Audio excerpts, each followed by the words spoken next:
the dark secret at the heart of hell. Have you ever stopped to think about what really lies in the deepest depths of hell? Is everything we imagine about eternal torment and suffering true? Or are we merely scratching the surface of something far darker and more complex? With religions across the world offering different visions of hell, has any of them truly captured the essence of this place? And what does it mean for our souls? Today, we begin our journey to the heart of the most terrifying place in human imagination. But beware, what you're about to discover may forever change how you view your soul and its sins. What lurks in the shadows may be far more unsettling than we can comprehend. Dante Alighieri, a 14th century Italian poet, gave us one of the most haunting and detailed descriptions of hell in his work, The Divine Comedy. He wasn't just writing a story, he was drawing a spiritual map, a guide to the deepest secrets of the human soul. The hell he describes is not just a physical place, but also a symbolic representation of the torments we all carry within ourselves to some extent. What if that's true? Dante's description makes us reflect on our own souls. If hell is more than just a place, what does that say about the consequences of our actions on earth? Could hell be a state of consciousness that starts forming right here in our lives? 1. The map of hell, a terrifying journey.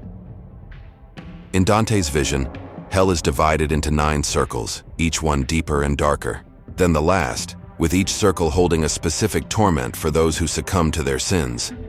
But what do these circles really represent? Could they teach us something about the consequences of our choices? What seems to be a work of fiction may actually be warning us about something far more real. In the first circle, Limbo, we find the souls of the virtuous who lived before Christ. They wander eternally in darkness, never knowing the light of truth.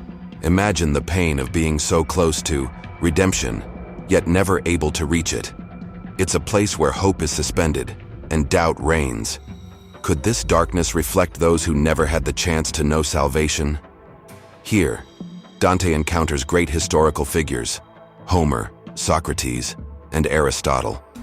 Men who changed the world. Yet in the end, they are lost in limbo for not knowing divine truth. And what about you? Are you truly enlightened, or are you unknowingly walking towards darkness? These celebrated thinkers are eternally out of reach of salvation. Limbo may not be physical but spiritual, perhaps one of the deepest states of isolation. 2. The torments that desire can bring. Descending to the second circle, we reach the Valley of Winds. Here the lustful are condemned to be forever swept up by an unrelenting whirlwind, with no rest, no peace. They are carried by the desires that consumed them in life. Have you ever wondered how far your desires could take you? The winds represent the uncontrollable force of lust, a passion that seemed irresistible in life but has now become an eternal punishment.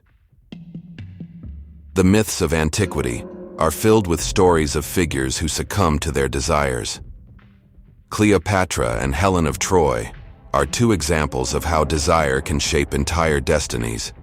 Powerful women who lived intensely, but now they are condemned to the storm they created. Are we so different from them? Could our daily desires, no matter how small they seem, also be leading us into this tempest? 3.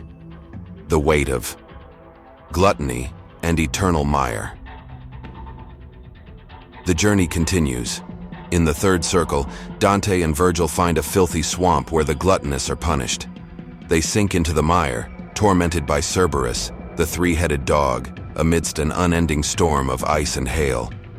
What once brought comfort in life now brings eternal suffering. Imagine being forever buried under the excesses of your own life. The mire is a symbolic representation of gluttony, of overindulgence, of the inability to control one's own desires. Are you burying yourself in your own excesses without even realizing it? Dante meets Ciacco, a glutton from Florence, who foresees future disasters for the city. A grim reminder that even our smallest choices can have deep and eternal consequences. Gluttony here is more than just the desire for food. It represents excessive desires for consumption, power, and even control. Could we also be slipping into this circle without noticing? 4. Greed. Wealth that becomes a burden. In the Iba-Si, fourth circle, greed rules. Here, souls who hoarded or squandered wealth are condemned to push massive weights of gold for all eternity. The fortunes they valued so much in life have now become the burden that consumes them. How much are we letting the pursuit of wealth and possessions consume us without realizing it? Greed, represented by the insatiable need to possess, is perhaps one of the most visible sins in today's society. The endless pursuit of more, without ever achieving true satisfaction, becomes an eternal prison. Dante invites us to reflect on the consequences of our actions while we are still alive. Pluto, the god of wealth, and Fortuna, the goddess of fate, are here to remind us that no matter how much we try to control our destiny, it can easily slip from our grasp. 5. Rage that never dies. We cross into the fifth circle, where the souls of the wrathful and sullen are submerged in a boiling lake. The anger we nurture in life continues to burn, even after death. These souls find no peace, trapped in an endless cycle of violence and fury. How often do we let anger control us, without realizing it could become our eternal prison? Rage is one of the most powerful and destructive emotions we can experience. When we nurture it, it takes deep root in our soul, becoming a flame that never extinguishes.